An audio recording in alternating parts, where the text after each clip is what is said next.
सोचो, आप अपनी फैमिली के साथ कैरिबियन सी के बीच एक यार्ड पर छुट्टियां मना रहे हो। चारों तरफ सिर्फ नीला पानी, हल्की हवा और सब कुछ बिल्कुल नॉर्मल। और फिर अचानक एक पल में सब कुछ चेंज हो जाए। समुद्र के बीच एक फैमिली अपनी यार्ड पर मौजूद है। पिता टॉम, माँ जूलिया, बेटी कैसी और छोटा बेटा बेन। वे बन का बर्थडे सेलिब्रेट करने समुद्र के बीच आए हैं। सब खुश हैं। टॉम और बेन फिशिंग में बिजी हैं।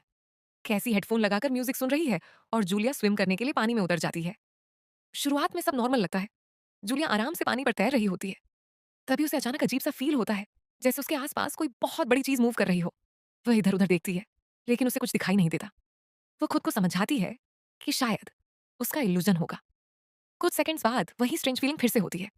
इस बार थोड़ी ज्यादा स्ट्रांग पानी ऊपर से शांत है, लेकिन जूलिया का डर बढ़ने लगता है। वह तुरंत यार्ड की तरफ स्विम करना शुरू करती है। तभी अचानक कोई अनसीन फोर्स उसकी लेग पकड़कर उसे नीचे की तरफ खींचने लगता है। जूलिया पैनिक में आ जाती है और जोर जोर से हेल्प के लिए चिल्लाने लगती है, लेकिन उसकी आवाज किसी तक नहीं पहुंचती। कैसी हेडफोन लगाए सनलाइट एंजॉय कर रही होती है। टॉम और बन फिशिंग में इतने बिजी हैं कि उन्हें अंदाजा भी नहीं कि जूलिया कब पानी में उतरी। जूलिया पानी के ऊपर टिके रहने की कोशिश करती है, लेकिन उसके मुंह में पानी भरने लगता है और आवाज निकालना मुश्किल हो जाता है। कुछ ही सेकंड्स में वह यार्ड से काफी दूर हो जाती है। उसे साफ फील होता है कि समुद्र का पानी अजीब तरीके से पीछे की तरफ जा रहा है, जैसे नीचे कुछ मैसिव मूवमेंट हो रहा हो। यार्ड पर रखे इक्विपमेंट भी हल्का हल्का डायरेक्शन चेंज करने लगते हैं। धीरे धीरे जूलिया उनसे और दूर होती जा रही होती है। तभी लकी मोमेंट में टॉम को उसकी हल्की सी आवाज सुनाई देती है। वह तुरंत मुड़कर देखता है और जूलिया को स्ट्रगल करते हुए पहचान लेता है। बिना टाइम वेस्ट किए वो बच्चों को बुलाता है, यॉट को उसकी डायरेक्शन में ले जाने को कहता है और खुद पानी में जंप कर जाता है। टॉम तेजी से जूलिया तक पहुंचता है, उसे संभालता है और दोनों मिलकर यार्ड की ओर स्विम करते हैं। दूसरी तरफ बेन इंजन स्टार्ट करके यार्ड को पास लाता है। जैसे ही वे करीब पहुंचते हैं, बेन और कैसी मिलकर दोनों को ऊपर खींच लेते हैं। जूलिया की जान बच जाती है, लेकिन समुद्र अभी भी पूरी तरह नॉर्मल नहीं हुआ है। जूलिया को ऊपर खींच लेने के बाद पूरा फैमिली उसे संभालता है। वह अभी भी शॉक में है, लेकिन खुद को कन्विंस करती है कि शायद यह सब सिर्फ स्ट्रैंग वेव्स की वजह से हुआ होगा। टॉम साफ वार्निंग दे देता है कि अब कोई भी बिना इन्फॉर्म किए स्विम नहीं करेगा। कैसी गिल्टी फील करती है क्योंकि उसने हेडफोन्स पहन रखे थे। सब एग्री कर लेते हैं और माहौल थोड़ा नॉर्मल करने के लिए रात को बेन का बर्थडे सेलिब्रेट करने की तैयारी शुरू हो जाती है। रात में केक कटता है, थोड़ी हंसी लौटती है, लेकिन समुद्र की बेचैनी अब भी महसूस हो रही होती है। तभी कैसी को उसके बॉयफ्रेंड का वीडियो कॉल आता है। वह लैपटॉप लेकर यार आर्ट के बाहर चली जाती है। स्क्रीन पर शहर के ऊपर काले बादल दिखाई देते हैं और उसका बॉयफ्रेंड वार्निंग देता है कि न्यूज में कुछ बहुत अनयूजुअल होने की बात चल रही है। पीछे तेज तूफान आता दिख रहा होता है। कैसी घबरा जाती है, लेकिन अचानक कॉल ग्लिच होकर फ्रीज हो जाती है और कनेक्शन कट जाता है। वह तुरंत यह बात फैमिली को बताती है। टॉम कहता है कि शायद लैंड से दूर होने की वजह से सिग्नल वीक है, लेकिन तभी सबको बाहर से एक अजीब सी साउंड सुनाई देती है। वे डेक पर आते हैं और देखते हैं कि व्हेल्स का एक बड़ा ग्रुप उनकी यार्ड के पास से गुजर रहा है। टॉम समझाता है कि व्हेल हमेशा अर्थ के मैग्नेटिक फील्ड को फॉलो करती है, लेकिन जब नेचर में बड़ा डिस्टर्बेंस आता है तो वे कंफ्यूज हो जाती हैं। उसी मोमेंट यार्ड जोर से हिलती है और बेन गिर जाता है। टॉम को डाउट होता है कि यार्ड के नीचे कुछ हिट हुआ है। वह तुरंत डव करके नीचे चेक करने चला जाता है। कुछ देर बाद वह सरफेस पर वापस आता है, लेकिन उसके शोल्डर पर डीप कट होता है। जूलिया तुरंत स्टिचेस लगाती है। टॉम बताता है कि पानी के अंदर उसे ऐसा फील हुआ जैसे उसके पीछे कोई मैसिव क्रिएचर मूव कर रहा था। यार्ड के नीचे बड़ा डेंट दिखाई देता है। इंजन डैमेज हो चुका है। अब वे समुद्र के बीच स्टक हैं। जूलिया बार बार रेडियो ट्राई करती है, कैसी फोन पर सिग्नल ढूंढती है, लेकिन कम्युनिकेशन कंप्लीटली डाउन है। अचानक कैसी एक स्ट्रेंज फिगर देखकर चिल्ला उठती है, लेकिन वह सिर्फ बेन निकलता है जो मास्क पहनकर प्रैंक कर रहा होता है।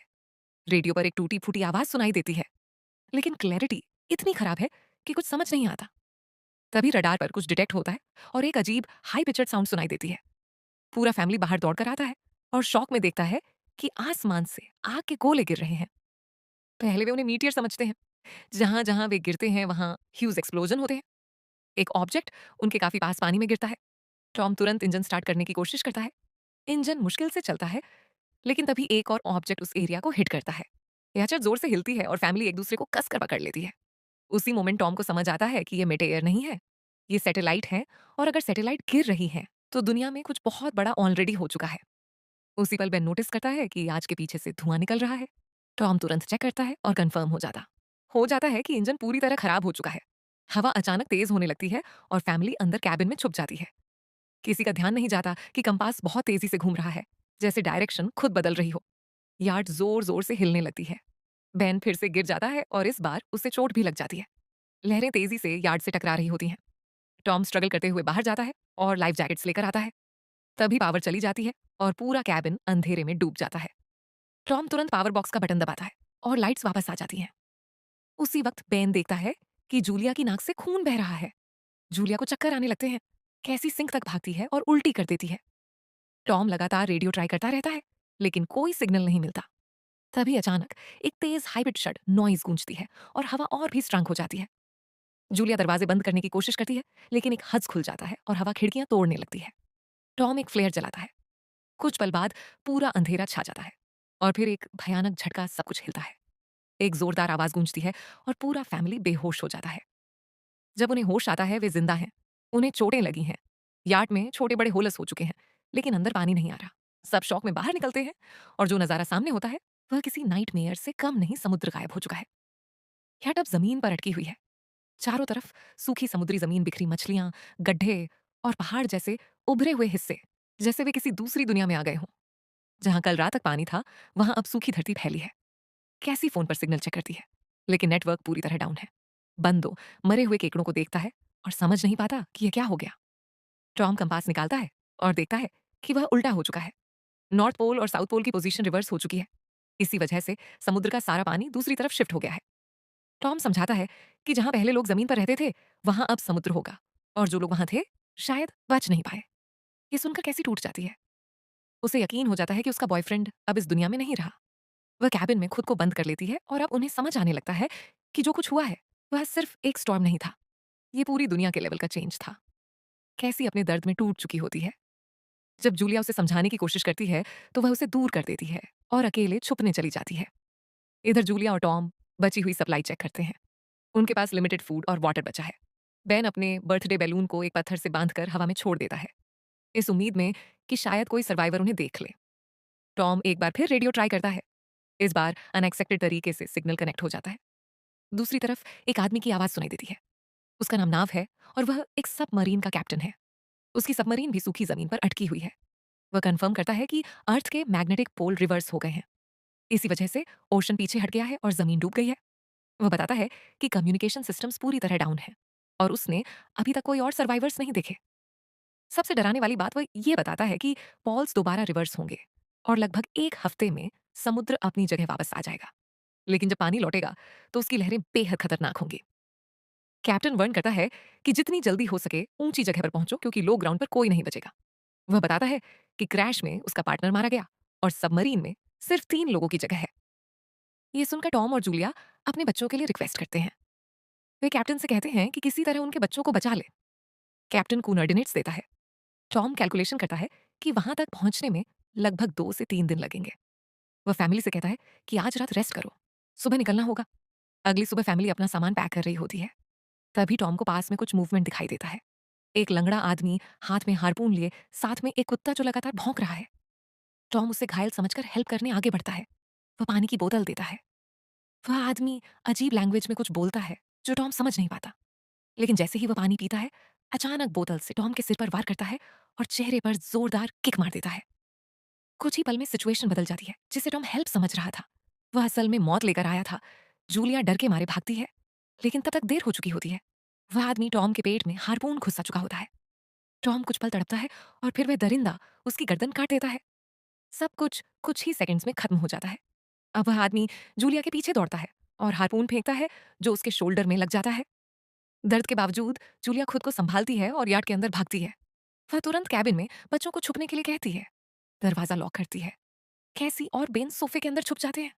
जूलिया कैसी के हाथ में फ्लेयर गन थमाती है और खुद नाइफ लेकर बाथरूम में छुप जाती है। दरवाजे पर जोरदार धक्के पड़ते हैं। कुछ ही पल में वह आदमी अंदर घुस आता है। पहले वह खाना देखता है और भूखे जानवर की तरह खाने पर टूट पड़ता है। फिर पूरे यार्ड में सर्च शुरू करता है। आखिर वह बाथरूम की तरफ बढ़ता है, लेकिन जूलिया एक छोटे होल से बाहर निकल चुकी होती है। उसे लगता है कि जूलिया भाग गई है, लेकिन उसका डॉग जूलिया को देख लेता है और भौंकने लगता है। कुत्ता उस पर झपटता है और मजबूरी में जूलिया उसे नाइफ से मार देती है। कुत्ते की चीख सुनकर वह आदमी बाहर आता है। अपने डॉग की लाश देखकर वह पागल हो जाता है। इसी बीच जूलिया यार्ड के दूसरे साइड से ऊपर चढ़कर टूटी हुई खिड़की से अंदर घुसने की कोशिश करती है, लेकिन वह आदमी पहले ही वहां पहुंच जाता है। वह उसे पकड़कर जोर से पंच मारता है। जूलिया नीचे गिर जाती है।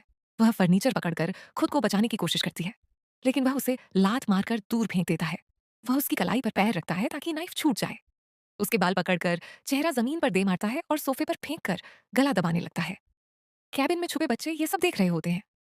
तभी कैसी हिम्मत जुटाती है और फ्लेयर गन जला देती है। फ्लेयर सीधा उस आदमी को लगता है। वह आग पकड़ लेता है और यार्ड में भी आग फैलने लगती है। बच्चों को मौका मिल जाता है। वे बाहर भागते हैं। जूलिया वापस आती है, उसे किक मारकर गिराती है, मैप और बैग उठाती है और बच्चों के साथ भाग जाती है। बाहर पहुंचकर बेन और कैसी अपने पिता की डेड बॉडी के पास गिर पड़ते हैं। तीनों रोते हैं। टॉम को आखिरी बार गले लगाते हैं, लेकिन खतरा अभी खत्म नहीं हुआ। वह जलता हुआ आदमी फिर यार्ड से बाहर निकल आता है। फैमिली दोबारा भागती है। कुछ ही पल बाद जलती हुई यार्ड एक बड़े ब्लास्ट के साथ उड़ जाती है। थोड़ी दूर जाकर वे एक छोटी सी जगह पर रुकते हैं। बैन खुद को ब्लेम करता है कि शायद बैलून की वजह से वह आदमी उनके पास आया। जूलिया उसे समझाती है कि इसमें उसकी कोई गलती नहीं, लेकिन तभी वह देखती है कि वह किलर अभी भी उनका पीछा कर रहा है। तीनों फिर भागते हैं। रास्ते में एक सूखे तालाब के पास बेन एक मरी हुई हैमरहेड शार्क देखकर रुक जाता है। चारों तरफ मरे हुए सी एनिमल्स और समुद्र के नीचे जमा प्लास्टिक फैला है। ये दुनिया अब पहचान में नहीं आती। भागते भागते वे जहरीले पानी वाले एरिया तक पहुंच जाते हैं। उन्हें वहीं से गुजरना पड़ता है। जहरीली जमीन पार करते करते उनकी हालत खराब हो जाती है। जूलिया नोटिस करती है कि बेन डिहाइड्रेशन के करीब है। जब वह पानी की बोतल चेक करती है तो शॉक होता है। पानी लगभग खत्म है। कैसी रियलाइज करती है कि शायद उसने बोतल ठीक से बंद नहीं की थी। जूलिया गुस्से में चिल्लाती है। कैसी टूट चुकी है और कहती है कि शायद वे बचेंगे ही नहीं। दोनों के बीच बहस होती है, लेकिन चलना रुकता नहीं। आगे उन्हें एक क्रैशडर्ड प्लेन दिखाई देता है। पहले वे डर जाते हैं, लेकिन अंदर सिर्फ कुछ बर्ड्स होते हैं। वे डिसाइड करते हैं कि रात प्लेन के अंदर बिताएंगे। थोड़ा स्नैक्स शेयर करते हैं। जूलिया को टॉम की जैकेट में एक फैमिली फोटो मिलती है। उससे देखते ही उसका दिल टूट जाता है। कैसी धीरे से पूछती है कि उनके मॉम डैड की लव स्टोरी कैसे शुरू हुई थी। जूलिया हल्की सी मुस्कान के साथ बताती है कि टॉम कभी उसका पेशेंट था और एक दिन फूल और एक छोटी सी पोएम के साथ उसने अपने प्यार का इजहार किया था। प्लेन के अंदर अंधेरे में बैठे हुए तीनों को एहसास होता है कि उनकी पुरानी दुनिया खत्म हो चुकी है और असली सर्वाइवल अब शुरू हुआ है। रात गहरी हो चुकी होती है। कैसी प्लेन से बाहर जाती है, शायद फ्रेश एयर लेने, लेकिन अंधेरे में वही डरावना आदमी फिर सामने आ जाता है। वह पीछे से उसे पकड़ने की कोशिश करता है। उसी पल जूलिया पीछे से टूट पड़ती है। इस बार उसके चेहरे पर डर नहीं, गुस्सा होता है। वह बार बार नाइफ से वॉर करती है। तब तक करती है जब तक वह आदमी हिलना बंद नहीं कर देता। कैसी कांप रही होती है। वह अपनी मां को गले लगाकर शांत करती है। लगता है खतरा खत्म हो गया। लेकिन सुबह जो वे देखते हैं वह और भी डरावना है। उस आदमी की लाश पर कीड़े रेंग रहे होते हैं। उसके शरीर पर गहरे काटने के निशान होते हैं, जैसे किसी ने उसे अंदर से खा लिया हो। और जैसे ही वे आगे बढ़ते हैं, उसके मुंह से छोटे छोटे क्रब्स बाहर निकल आते हैं। अब साफ है, इस इलाके में सिर्फ इंसान ही खतरनाक नहीं है। कुछ घंटों बाद जूलिया और कैसी मैप देख रही होती है। बेन धीरे धीरे आगे बढ़ जाता है। वह एक तालाब देखता है और बिना सोचे पानी पीने झुक जाता है। जूलिया चिल्लाती है और दौड़कर उसे खींच लेती है। वह समझाती है कि अननोन पानी पॉइजन हो सकता है। धूप तेज होती जाती है। वे सिर कपड़ों से ढक लेते हैं। बहन की हालत बिगड़ने लगती है। उससे चक्कर आते हैं। उन्हें कुछ पुरानी कुर्सियां मिलती हैं और जूलिया टेम्परेरी शेल्टर बना लेती है। वह बैन को इंजेक्शन देती है और तय करती है कि रात वहीं रुकेंगे। सुबह जूलिया को अजीब सी आवाज सुनाई देती है। बाहर झांकती है तो दूर से क्रब्स का एक विशाल झुंड उनकी तरफ बढ़ रहा होता है। वह तुरंत बच्चों को उठाती है और तीनों भागने लगते हैं। भागते भागते उन्हें एक बड़ा कार्गो शिप दिखाई देता है। वहां 3 क्रू मेंबर्स जिंदा होते हैं। एक महिला मदद करना चाहती है, लेकिन बाकी 2 आदमी मना कर देते हैं। वे कंटेनर बंद कर लेते हैं और फैमिली को बाहर छोड़ देते हैं। क्रैब्स करीब पहुंच चुके हैं। जूलिया बच्चों को कंटेनर के ऊपर चढ़ाती है। जब वह खुद चढ़ने लगती है तो वे क्रैब उसके पैर में जोर से काट लेता है। बच्चे उसे खींचकर ऊपर ले जाते हैं। कंटेनर के अंदर से गोलियों की आवाज आती है। क्रू मेंबर्स फायरिंग करते हैं, लेकिन क्रैब्स की तादाद बहुत ज्यादा होती है। कुछ ही पलों में वे उन पर हावी हो जाते हैं। जूलिया स्कार्फ से अपना घाव बांधती है और बेहोश हो जाती है। जब होश आता है, चारों तरफ सैंडस्टॉर्म चल रहा होता है। कुछ पल के लिए उसे बच्चे दिखाई नहीं देते। वह पैनिक में एक मरी हुई औरत का वेपन उठाती है और चिल्लाती है। तभी कैसी लौटती है। वह बताती है कि वे हेल्प ढूंढने गए थे। बेन एक खुला कंटेनर ढूंढ लेता है है जहां वे तूफान खत्म होने तक छुप सकते हैं। जूलिया टॉम का लाइटर निकालती है और अपने जख्म को जलाकर बंद करती है। दर्द असहनीय होता है, लेकिन वे आवाज नहीं करती। तूफान के बाद उन्हें एक और कंटेनर मिलता है। उसके अंदर पानी की बॉटल्स, एक रेडियो और एक गन मिलती है। अब उनके पास सर्वाइवल का थोड़ा चांस है, लेकिन उन्हें जल्दी करना होगा, क्योंकि जो खतरा जमीन पर रेंग रहा है, वह अभी खत्म नहीं हुआ। जूलिया रेडियो के जरिए फिर से कैप्टन नाव से कांटेक्ट करती है और बताती है कि उनका मैप खो चुका है। नाव बताता है कि उन पर आर्ट्रोपोड्स ने हमला किया था। ये वही सी क्रिएचर्स हैं जो ऑक्सीजन के संपर्क में आकर म्यूटेट हो चुके हैं और पूरी तरह अग्रेसिव बन चुके हैं। वह वार्निंग देता है कि उसके इंस्ट्रूमेंट्स के हिसाब से समुद्र उम्मीद से ज्यादा जल्दी वापस आने वाला है। उनके पास सिर्फ कुछ घंटे बचे हैं। डायरेक्शन बताने के लिए नाव फ्लेयर शूट करता है। दूर आसमान में चमकता हुआ फ्लेयर उनका आखिरी रास्ता बन जाता है। फैमिली उसी दिशा में चलना शुरू करती है। लंबी वॉक के बाद उन्हें दूर सबमरीन दिखाई देती है, लेकिन वहां पहुंचने के लिए एक खतरनाक रॉकी पाथ पार करना जरूरी है। जैसे ही वे चट्टानों के बीच से गुजरते हैं, जमीन कांपने लगती है, पत्थर गिरने लगते हैं और एक भयानक रॉक स्लाइड शुरू हो जाता है। जूलिया तुरंत बच्चों को साइड में धक्का देती है, लेकिन एक विशाल पत्थर उनके बीच आ गिरता है और एक पत्थर की दीवार उन्हें अलग कर देती है। जूलिया बच्चों से कहती है कि वे उसके बिना आगे बढ़े। कैसी मना करती है। बहस होती है, लेकिन समय कम है। आखिरकार जूलिया उन्हें कसम देकर आगे भेजती है। कैसी मजबूरी में बेन को लेकर सबमरीन की तरफ भागती है। वहां पहुंचकर वे देखते हैं कि कैप्टन नाव बाहर खून से लथपथ पड़ा है। वह कमजोर आवाज में बताता है कि उसके बचने के चांसेस नहीं है। सबमरीन में सिर्फ 3 लोगों की जगह है। वह बच्चों से कहता है कि वे तुरंत अंदर जाएं। कैसी को गिल्ट होता है।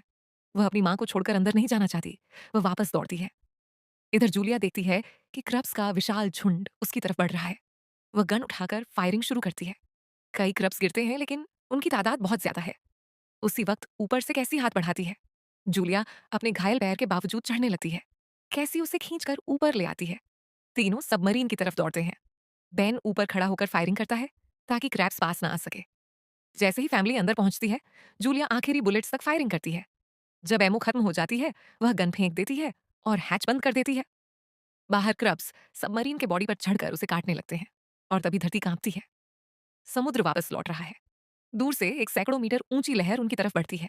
तीनों सीट बेल्ट बांधते हैं। एक दूसरे का हाथ पकड़ते हैं। लहर सबमरीन से टकराती है। सब कुछ हिल जाता है। तेज हाई पिच्ड आवाज गूंजती है और फैमिली बेहोश हो जाती है। कुछ देर बाद जूलिया की आंख खुलती है। कैसी और बेन भी होश में आते हैं। वे जिंदा हैं। वे हैंच खोलते हैं और बाहर जो दिखता है वह किसी एपोक्लिप्स से कम नहीं। लहर सबमरीन को बहाकर एक तबाह शहर में ले आई है। टूटी इमारतें, खामोश सड़कें, इंसानों का कोई निशान नहीं। लेकिन वे तीनों जिंदा हैं और जब तक सांस है, उम्मीद भी है। यहीं पर कहानी खत्म होती है। अगर वीडियो पसंद आई हो तो चैनल को सब्सक्राइब करना और बेल आइकॉन जरूर दबाना। मिलते हैं अगली कहानी में।